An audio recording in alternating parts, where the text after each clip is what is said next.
नमस्कार, मैं श्यामगिरी। आप देख रहे हैं टीएफडी इंडिया न्यूज 24। टीएफडी इंडिया न्यूज 24 में आप सभी दर्शकों का स्वागत है। इंडिया की बैठक में 200 प्लस सांसद होंगे शामिल। बीजेपी हरियाणा सरकार संकट में।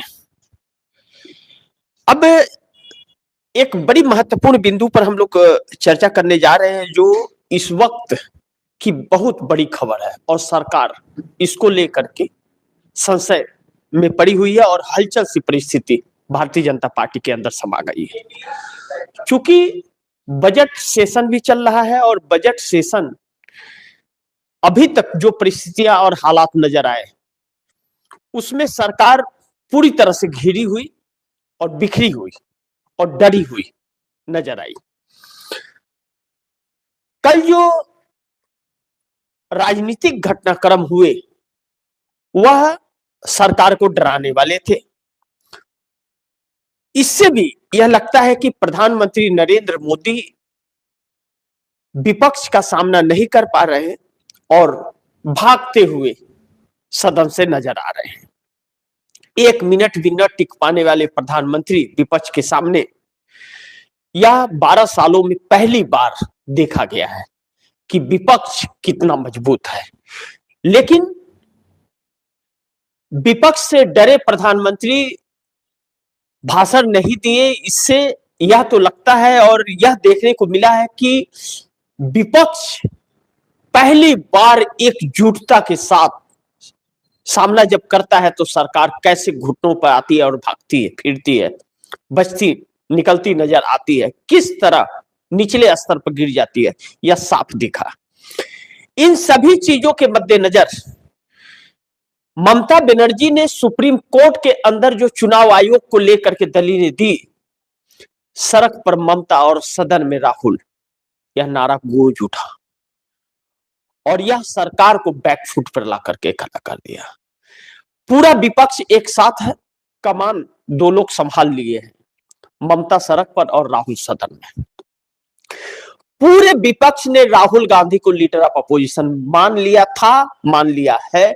यह पार्लियामेंट में साबित हो गया और पार्लियामेंट में एक स्वर में विपक्ष ने leader of opposition Rahul Gandhi का समर्थन किया है और कहा है कि पूरे विपक्ष का leader of opposition Rahul Gandhi है, किसी एक पार्टी का नहीं। और दूसरी चीज कि हर मुद्दों पर राहुल को नहीं बोलने दिया गया तो विपक्ष का कोई भी नेता नहीं बोला। अब ऐसे में इंडिया गठबंधन की बैठक आज 200 प्लस सांसदों के साथ होगी और ममता बनर्जी यह बैठक करेगी। ममता बनर्जी के अगुवाई में यह बैठक होगी। इस बैठक के अंदर बहुत कुछ निर्णय होना है और बहुत कुछ फैसले होना है, जैसे चुनाव आयोग को लेकर के, जैसे अमेरिका की डील को लेकर के, जैसे जो आपके सामने नरवणे की पुस्तक आई है उनको लेकर के। यह सारी बैठकों में जनरल नरवणे की पुस्तक पर भी जो राहुल गांधी लेकर के आए, जिससे सरकार भाग रही है, इन सभी पर विचार विमर्श होगा। लेकिन बड़ी महत्वपूर्ण है कि इन 200 प्लस सांसदों की बैठक में एक बड़ी कॉमन चीज है कि इसमें 2 मुद्दे बहुत तेजी से डिस्कस होंगे। पहला, मुख्य चुनाव आयुक्त ज्ञानेश कुमार के खिलाफ महाभियोग और दूसरा, मोदी सरकार के खिलाफ अविश्वास प्रस्ताव। इस पर 200 प्लस सांसद एक साथ बैठ करके निर्णय करने वाले हैं। ऐसे में सरकार बुरी तरह से घिरती हुई नजर आ रही है। सदन से स्पीकर ओम बिरला, सदन से प्रधानमंत्री नरेंद्र मोदी, सदन से गृह मंत्री अमित शाह, सदन से रक्षा मंत्री राजनाथ सिंह, यह सभी कहीं न कहीं भागते हुए नजर आ रहे हैं, सामना नहीं कर पा रहे क्योंकि बुरी तरह से घिर गए हैं। ऐसे में जो बड़ी महत्वपूर्ण बिंदु है 2 लोगों का, मुख्य चुनाव आयुक्त ज्ञानेश कुमार की चोरी सुप्रीम कोर्ट में पकड़ ली गई, नोटिस जारी हो गए, और दूसरा, मोदी का भाषण न होना। पहली बार इतिहास में हुआ है कि कोई प्रधानमंत्री राष्ट्रपति के अभिभाषण पर भाषण देने से भाग गया, सिर्फ इसलिए। और विपक्ष का लीडर ऑफ अपोजिशन ने यह कहा, राहुल गांधी ने, कि प्रधानमंत्री नहीं आएंगे पार्लियामेंट में भाषण देने, देख लेना भाग जाएंगे, और भाग गए। 1 मिनट भी नहीं झेल पाए पार्लियामेंट। अब ऐसे में हरियाणा से जो खबरें आई वह भी बड़ी चौंकाने वाली थी। हरियाणा में दोबारा काउंटिंग वोटों की होगी। भारतीय जनता पार्टी का नेता कांग्रेस के प्रत्याशी से मात्र 32 वोटों से चुनाव जीता था उचाना सीट पर। ऐसी 20-21 सीटें हैं हरियाणा में, अब जिसमें धांधली हुई थी ऐसा कांग्रेस ने आरोप लगाया था। लेकिन उचाना सीट को लेकर के भारतीय जनता पार्टी कटघरे में और चुनाव आयोग आकर के खड़ा हो गया है, क्योंकि हार और जीत का फासला मात्र 32 वोटों का था। 150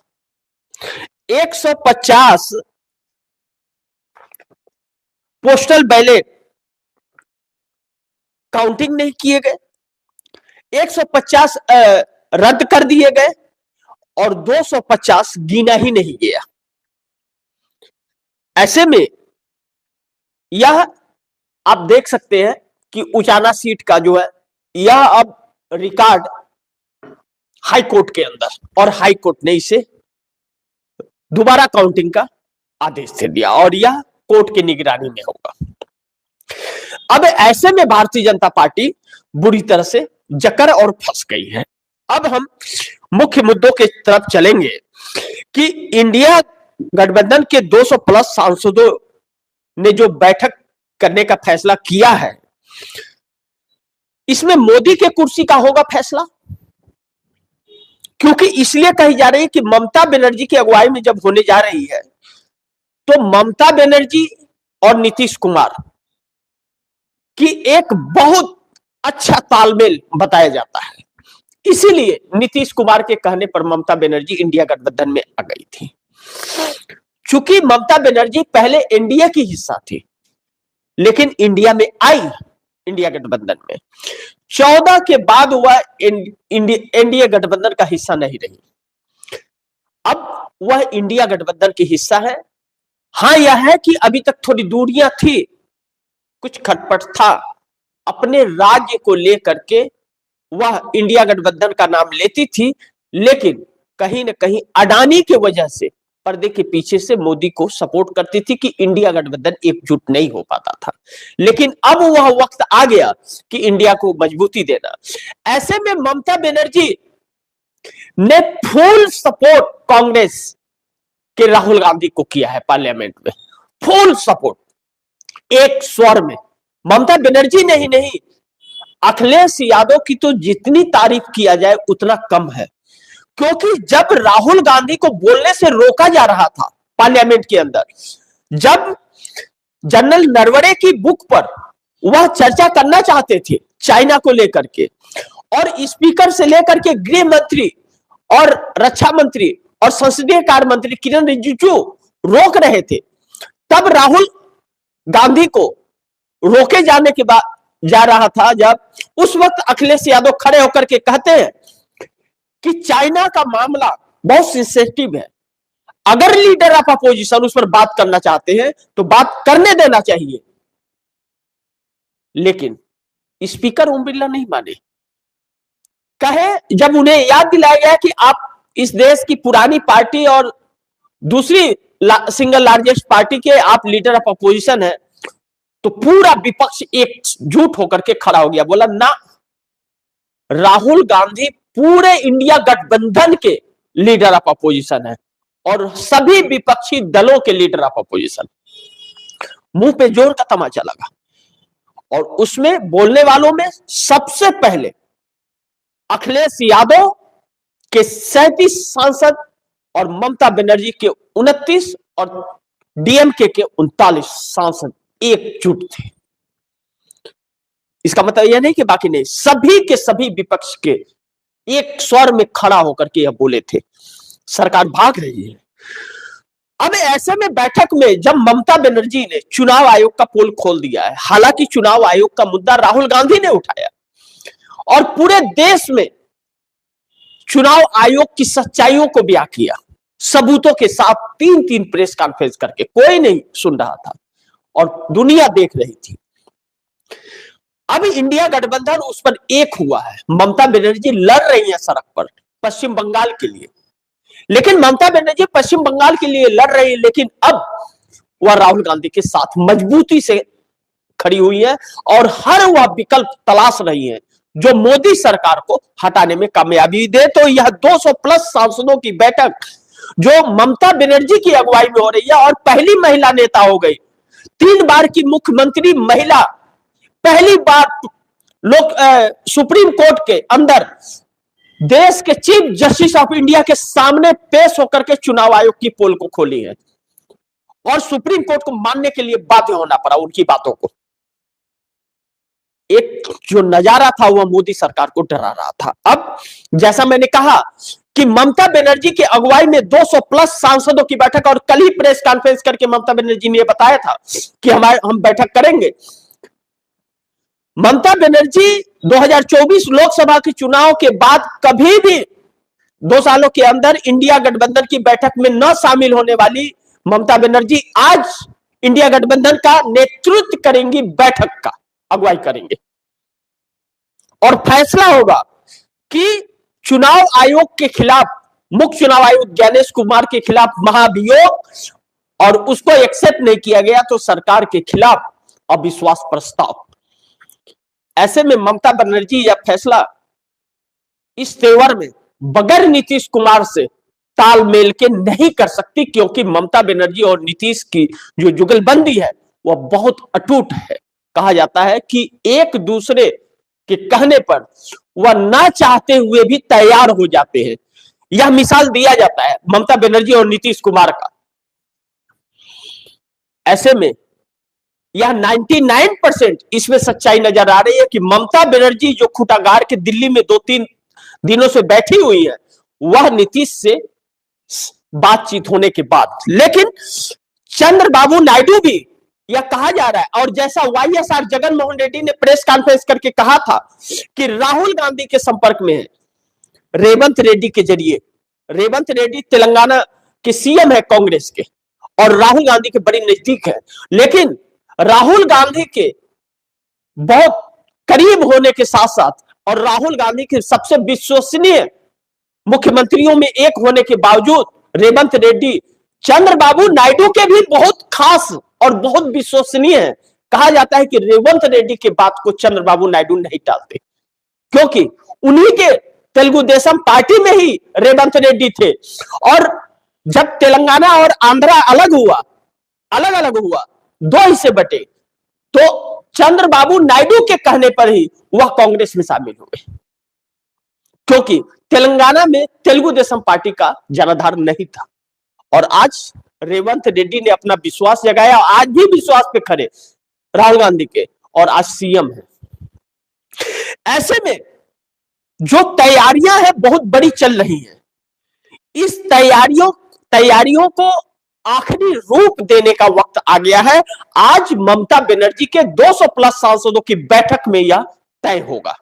और जैसा कहा जा रहा है कि ममता बनर्जी जब इंडिया गठबंधन की यह बैठक करेंगे तो सिर्फ इसी मुद्दे पर चर्चा नहीं होगी कि महाभियोग और अविश्वास प्रस्ताव लाना है, यह क्यों आ रहा है, इसको मैं आप दर्शकों को डिस्क्राइब करूंगा, बताऊंगा आप दर्शकों को पूरे बिंदु इसके। लेकिन ममता बनर्जी इसके साथ साथ और भी रणनीतियां बनाएंगी कि पश्चिम बंगाल, आसाम जो अभी चुनाव होने जा रहे हैं और इसके बाद कई राज्यों में चुनाव होना है, केरल में होना है, तमिलनाडु में होना है, पांडिचेरी में होना है, पश्चिम बंगाल और असम 5 राज्यों में है।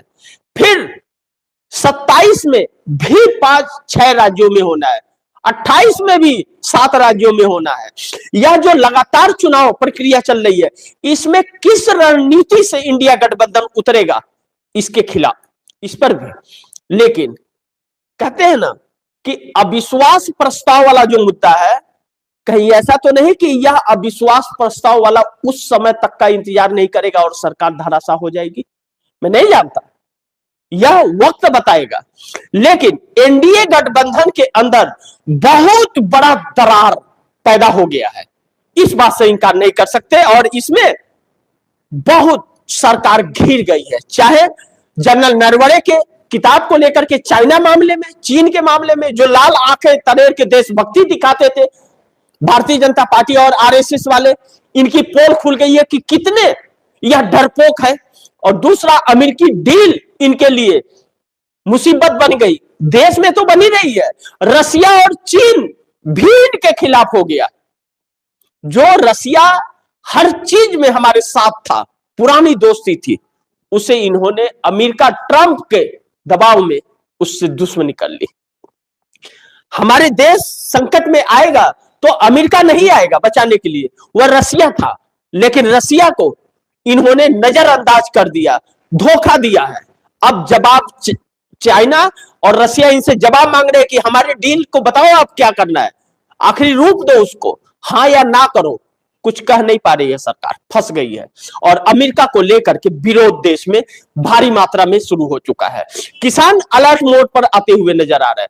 यह सारे मुद्दे इस सरकार को गिराते हुए नजर आ रहे हैं, क्योंकि इनके सहयोगी दल, छोटों की बात मत, चवन्नियों की बात मत कीजिए, जो कहते थे कि चवन्नी थोड़ी हूं कि पलट जाऊंगा, लेकिन वही चवन्नी नाचते नाचते एनडीए में पहुंच गए थे, इंडिया गठबंधन से। उनकी बात छोड़िए, लेकिन नायडू, नीतीश और शिंदे यहां पर सबसे बड़े नरेंद्र मोदी के लिए संकट पैदा हो जाएंगे अब, क्योंकि एक नाथ शिंदे अपनी जरूरतों के लिए और नायडू और नीतीश संकट से बचने के लिए। लेकिन इसमें सबसे ज्यादा नुकसान अगर किसी को हो जाएगा तो वह चंद्रबाबू नायडू है। इस सरकार के साथ रहने से चंद्रबाबू नायडू के खिलाफ आंध्रा की जनता हो जाएगी कि ऐसी सरकार को समर्थन देना। अब ऐसे में चंद्रबाबू नायडू असमंजस परिस्थिति में और लगातार विपक्ष के संपर्क में है, और 1 फरवरी का अल्टीमेटम समाप्त हो चुका है। दूसरा, हरियाणा के अंदर बहुत दिलचस्प परिस्थिति आकर के खड़ी हो गई है। जैसा मैंने आप दर्शकों को दिखाया, यह हरियाणा का डाटा है हाईकोर्ट का। हाईकोर्ट के अंदर केस चल रहा है, तकरीबन 20 से 21 विधायकों का है मामला भारतीय जनता पार्टी का, लेकिन उचाना पर फैसला आया कि रिकाउंटिंग होगा, और इसको होने के बाद सोचिए कि क्या होगा बाकी 20 सीटों पर। और चुनाव आयोग वैसे ही कह चुका है कि 29 लाख फर्जी वोट है, तो उस 29 लाख फर्जी वोट से भाजपा की सरकार बैठी हुई है, उस पर तो अलग से सुनवाई चल रही है। उचाना विधानसभा सीट में भारतीय जनता पार्टी के देवेंद्र अत्री और कांग्रेस के बृजेंद्र सिंह आमने सामने थे। देवेंद्र अत्री, भारतीय जनता पार्टी के नेता देवेंद्र अत्री को 48,968 वोट मिले थे, और बृजेंद्र सिंह को, कांग्रेस के बृजेंद्र सिंह को 48,936। हार और जीत का 32 वोटों का मार्जिन था, भारतीय जनता पार्टी 32 वोटों से जीती थी। अब हरियाणा के अंदर यूं हुआ कि जब भारतीय जनता पार्टी के नेता पीछे जा रहे थे, कांग्रेस के नेता आगे जा रहे थे, अचानक भारतीय जनता पार्टी के नेता आगे हो जाते हैं। भारतीय जनता पार्टी के नेता देवेंद्र अत्री को 48,968 वोट मिलता है, और कांग्रेस के प्रत्याशी विजेंद्र सिंह को 48,936 वोट मिलते हैं।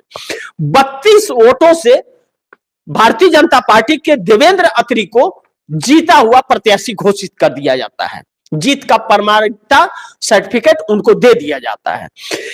ऐसे में हाईकोर्ट में खुलासे, और चुनाव आयोग नहीं सुना उस समय बोलने से, रिटर्निंग ऑफिसर कुछ नहीं सुना और जीत घोषित कर दिया। जबकि पोस्टल बैलेट जो बड़ी अहम होता है, पोस्टल बैलेट 150 पोस्टल बैलेट रद्द कर दिए।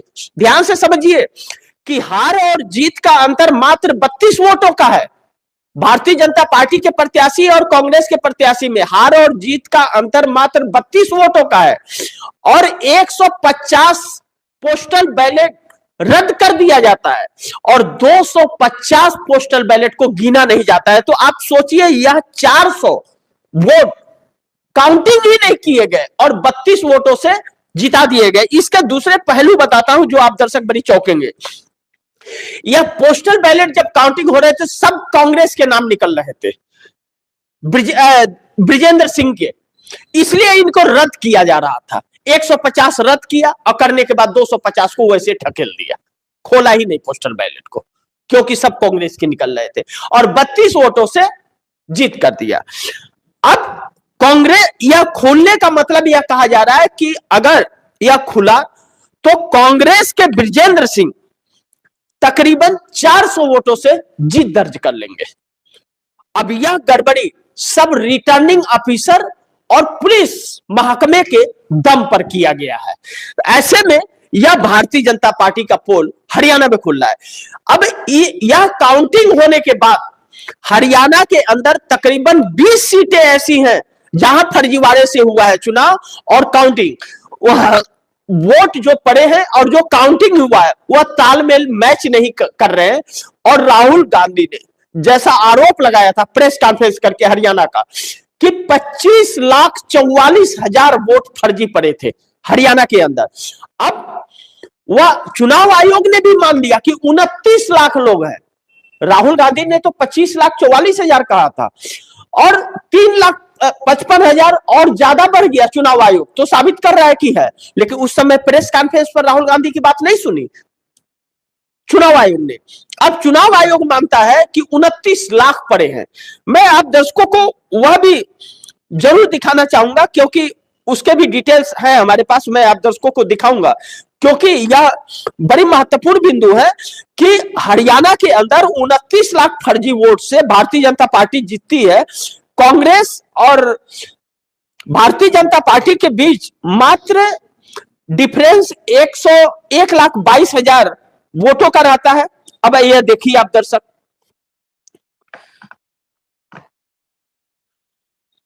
यह देखिए 29 लाख या चुनाव आयोग के बयान छपे हुए हैं।